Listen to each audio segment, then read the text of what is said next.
A gente volta a falar sobre essa decisão polêmica do Estado de São Paulo de não aderir aos livros didáticos do MEC e usar o material 100% digital. Isso para alunos da rede estadual a partir do sexto ano. Sobre esse assunto, a gente conversa agora com a professora, diretora executiva do Instituto Reúna, Kátia Smolli, que já está na linha conosco. Professora, obrigada por nos atender. Como é que a senhora enxerga essa medida? Bem-vinda. Obrigada, Carla e Débora, pelo convite. Um prazer estar aqui com vocês. Bom dia aos ouvintes. Olha, eu enxergo com reserva.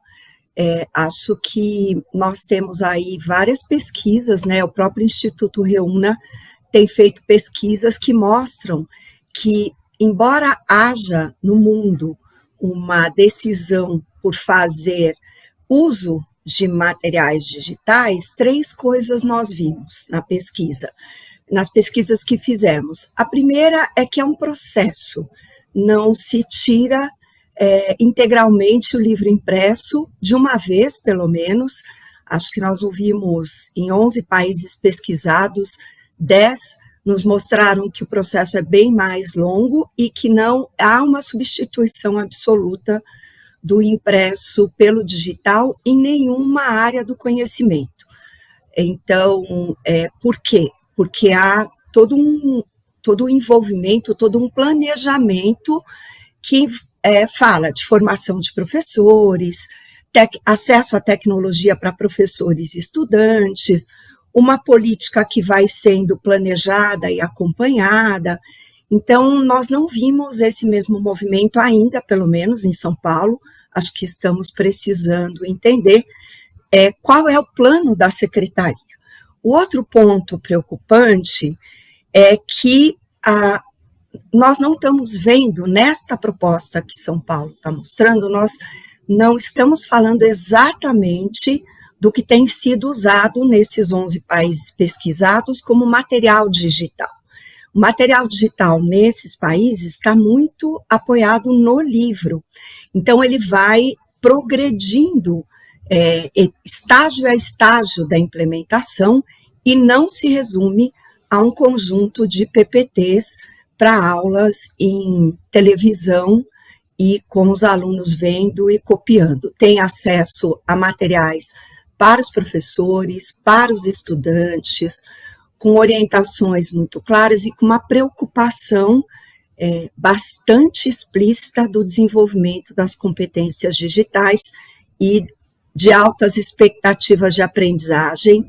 Alguns desses países, inclusive, não têm tanta preocupação assim com avaliações externas, embora as façam, e essas avaliações como o PIRLS, que o Brasil acabou de fazer também, que mede a proficiência leitora, ou o próprio PISA, vão dando balizamentos para a qualidade da aprendizagem, que é o grande foco.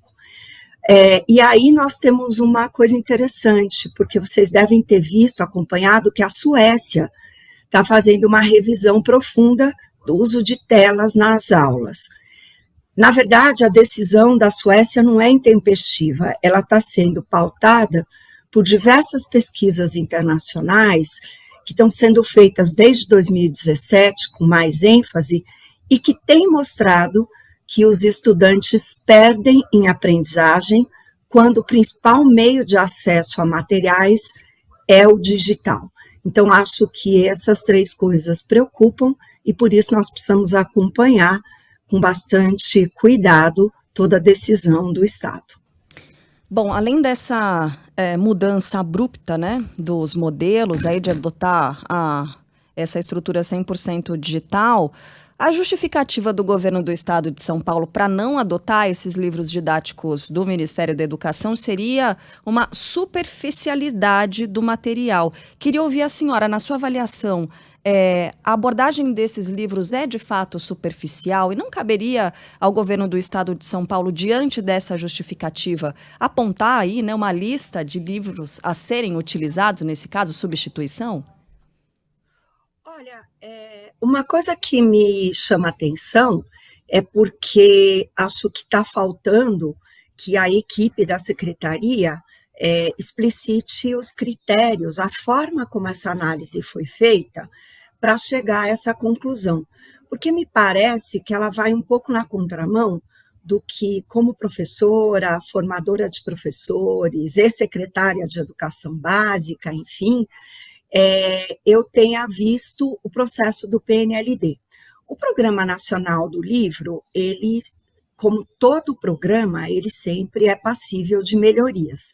Os nossos maiores desafios em relação ao programa ainda estão na distribuição, na logística de chegada. No entanto, se considerar o número enorme de livros que vai, que essa política, entre tudo que o Brasil já fez, talvez só se compare um pouco à Base Nacional Comum Curricular, mas essa é uma política de Estado, é uma política de educação e não de governo, porque ela vem sendo feita há mais de 80 anos, com aprimoramentos significativos, especialmente a partir do processo de redemocratização do país, então ela é muito cuidada.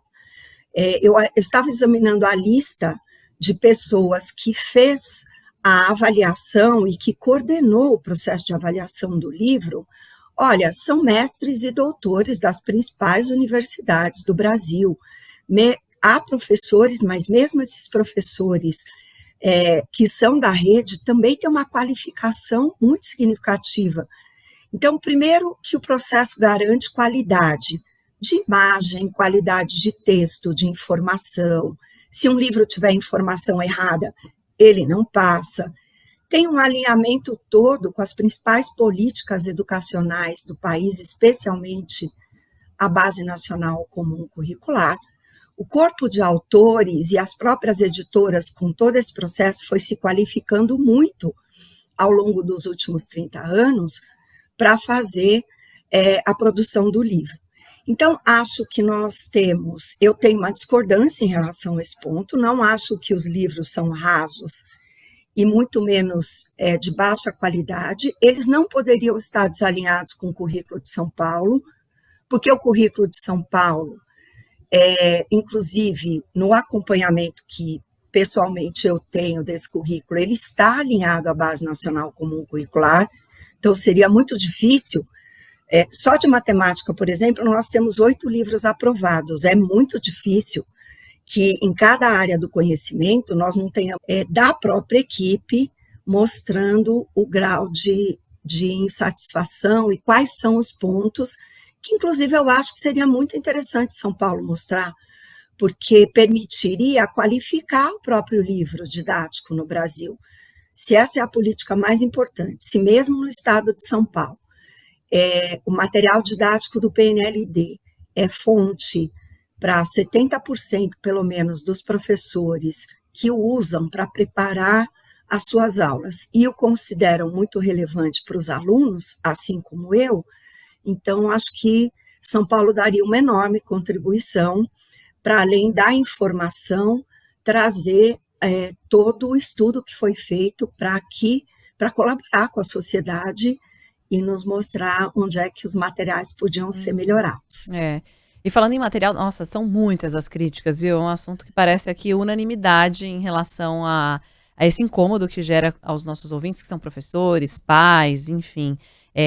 E tem gente que fala sobre a situação precária da rede estadual. Material digital em escola pública, se já era precária a situação com o físico, agora é totalmente excludente, diz aqui uma ouvinte nossa. Mas quem se importa, né? Outro ouvinte mandou mensagem: olha, vontade de parecer moderno, entre aspas, esse papo de usar tecnologia, não tá com nada, sendo que você não investe nos professores, com formação, com salário, isso ninguém quer.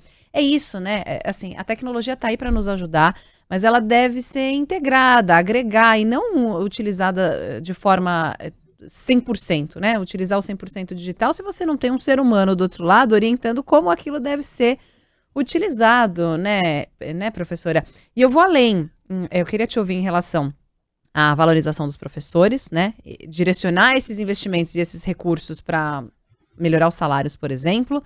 E uma outra pergunta pode prejudicar a gente falava de prejuízos na aprendizagem dos alunos, mas pode implicar em danos também ao desenvolvimento dessas crianças e adolescentes? Eu estou falando, excesso de telas pode prejudicar, de repente, a visão, dar dor de cabeça, afetar a coordenação motora ou limitar essa coordenação, já que você não faz aquele aluno escrever tanto? Olha, são muitas questões, todas elas muito interessantes, né? Eu vou responder a todas elas com base nas pesquisas que o Instituto Reúna fez e que está disponível no nosso site recentemente. Primeiro, as questões de infraestrutura, elas sempre são um problema. E elas não são um problema agora. Então, acho que talvez se nós temos, assim como foi a pandemia, e agora essa questão dos livros, se nós temos uma coisa que pode qualificar o debate, é trazer para o centro o tanto que precisa ajudar as escolas a terem acesso aos equipamentos e mesmo os estudantes. E aí a nossa pesquisa mostra que os professores e as escolas, nesses países que nós pesquisamos, especialmente os 3 nos quais nos aprofundamos, que são Coreia do Sul, a Estônia e a Holanda, que têm feito progressos muito sistêmicos, muito cuidadosos para a implementação do digital, o que essas pesquisas nos mostraram? Primeiro, tem um plano, e os professores estão desde sempre envolvidos, porque você precisa cuidar da formação deles, precisa envolvê-los na análise. Então, muitos países fizeram um processo de estruturação da política de forma cuidadosa e progressiva e avaliada e monitorada para ir fazendo os ajustes, para poder fazer com que os professores pudessem avaliar a qualidade do que estava sendo ofertado, trazer os problemas que eles sentiam. Outra coisa, não se fez sem equipamento de escolas e sem apoio a acesso aos estudantes. Porque eu vou tentar responder de forma integrada. O que os países vão vendo? Que nem tudo que o aluno aprende vai acontecer na escola. Que você precisa desenvolver cultura digital. Então, se você quer que os estudantes vão se desenvolvendo nessas habilidades, desenvolvam autonomia de estudo, você precisa dar acesso a eles. E numa etapa, o acesso ao impresso é muito importante, porque como nós não vamos ter imediatamente os 8 ou 3 milhões de celulares para todos os estudantes, e ainda não temos o acesso tecnológico para todas as escolas suficiente para que isso aconteça, então é muito importante que você tenha um plano de implementação e, pelo menos por precaução, faça o híbrido. Nós estamos falando de países que têm um investimento em educação altíssimo, que tem muito menos professores do que nós temos, né? Só na rede pública estadual de São Paulo, nós temos 5.100 escolas. Então, fazer a garantia para que todos os milhares de estudantes que estão na nossa rede aqui possam ter acesso, e os professores também, exige um plano cuidadoso, que a nossa pesquisa mostra que foi feito em muitos lugares, e eu não estou dizendo que São Paulo não tem, apenas nós não o conhecemos suficientemente. Então, as informações, talvez até pela urgência da notícia, vêm cercadas de estaremos comprando os telefones, faremos tal coisa. Mas muitas escolas já têm sido orientadas a usar o digital e elas também têm reclamado que esse recurso não veio. Com relação aos estudantes, além desses riscos que eu já falei, de não ter acesso, de aprofundarmos desigualdades educacionais e tudo isso, que é superável com um bom investimento, se o ano que vem todos eles tiverem acesso dentro e fora da escola, já temos um bom caminho andado. Mas o que as pesquisas têm mostrado? As pesquisas têm mostrado que você tem perdas. E aí eu não estou falando só da leitura dos textos de língua portuguesa, porque isso você poderia superar, por exemplo, não saindo do PNLD literário, que complementa as obras de literatura para a língua portuguesa, alfabetização, enfim, que os alunos precisam ter acesso. Mas você não aprende a ler só em língua portuguesa. Você aprende a ler em matemática, você aprende a ler em física, em química, história, ciências. Quando eu vou vendo, e eu nem estou avaliando a qualidade do material, mas quando eu penso na tecnologia, que é slide, bom, vocês, eu e todo mundo aqui que já fez alguma apresentação sabe como funciona um slide. Ele tem limite de texto. Aí eu posso dizer, mas tem links, vão ver vídeos. Bom, vão ver aonde? Vão ver como? Os professores têm acesso à internet na sala de aula? O quadro é interativo? A televisão vai dar conta disso? A secretaria abriu os links de YouTube, porque alguns links não são permitidos serem acessados na escola por preservação do próprio estudante, até do próprio professor, para não mostrar nada que seja inadequado. Então, isso eu não vi acontecer nas pesquisas que nós fizemos, porque houve uma migração. Então, você passa do modelo impresso para um PDF digital, que é acessível por professores e estudantes, em devices diversos, na forma impressa e na forma digital. Depois, você vai estudando como você vai fazer o nível de segurança. Envolve edtechs, envolve autores, forma essas pessoas e faz um livro um pouco mais incrementado. E os países que já estão mais desenvolvidos, tem é quase como uma plataforma. O livro está lá e ele funciona como caderno, como instrumento de pesquisa, de trabalho em grupo. Eu posso fazer anotações, eu tenho orientações como professor e estudante para acessar determinadas plataformas que estão acopladas ali naquele material e que estão com orientação para o professor e para o aluno, porque é que aquilo está ali e o que cada um vai fazer com aquilo, como é que vai ser usado, que é o conceito mais atual que a nossa pesquisa mostra, que se chama materiais instrucionais de alta qualidade. Então, esses podem ser considerados o top de linha, claro, nesse momento, em materiais digitais, o que não é o conceito que está sendo trabalhado ainda pela secretaria. Então, não é que não possa ter uma transição, mas o que nós estamos vendo nas nossas pesquisas, comparadas à decisão de São Paulo, é que essa transição foi muito abrupta e para um recurso mais limitado do que o livro. Então, na hora que você limita o acesso dos estudantes e dos professores a materiais mais restritos do que o próprio livro, você pode sim ter perdas em conhecimento, em desenvolvimento integral, enfim, uma série de coisas. E, finalmente, Débora e Carla, o que nós temos visto?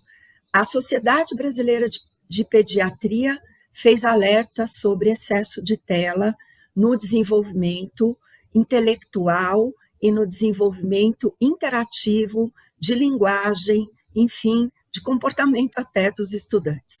A Unesco acaba de lançar um relatório dizendo a quem interessa o uso de telas na escola e os cuidados que nós precisamos tomar. Então, ninguém é contra, mas as pessoas estão dizendo, olha, tem um processo, a pandemia mostrou que o sucesso não é tão grande, precisa um cuidado, precisa um equilíbrio, e é tudo isso que nós ainda não entendemos como acontecerá.